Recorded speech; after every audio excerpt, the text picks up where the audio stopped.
OnePlus 9 model आहे. पूर्णपणे dead condition, front back दोन्ही पण डॅमेज आहे. कस्टमर इंस्टाग्रामचे आपल्या रील बघून आलेला आहे आणि लोकलला कस्टमर हँडसेट 2 ठिकाणी दाखवलेला आहे, पण तिथं कंडिशन बघून डायरेक्ट सांगितलेलं आहे की हँडसेट होणार नाही. ज्यावेळी आपल्याकडे दिला हँडसेट त्यावेळी आपण चेक करून कस्टमरला सांगितलं फक्त 1 दिवसाचा टाइम द्या, हँडसेट 100% आपल्याकडे रिपेअरिंग होईल. बघूया आता आपण प्रोसेस रिपेअरिंगची काय करावं लागते. पूर्णपणे चेक करायचं चालू आहे. 1 बाय 1 पार्ट जे आहेत ते चेक करायचं चालू आहे.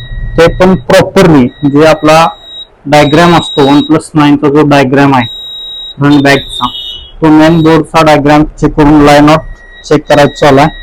आणि जी CPU ची लाईन आहे, CPU ची सेकंडरी लाईन शॉर्ट आहे.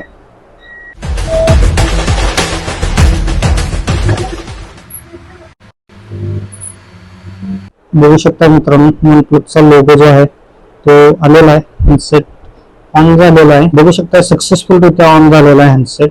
तर हँडसेटचं पूर्ण जे आपण सीपीयूचं जे मेन काम आहे सेकंडरी लाईनचं शॉर्टिंग मध्ये, ते काम करून front display, back panel, overall जी मिडल बोर्ड आहे ते सुद्धा आपण चेंज केलेलं आहे. असंच जर मित्रांनो चॅलेंजिंग काम असेल करायचं किंवा क्रिटिकल काम असेल, आणि आपल्या इंस्टाग्राम पेजला नक्की फॉलो करा.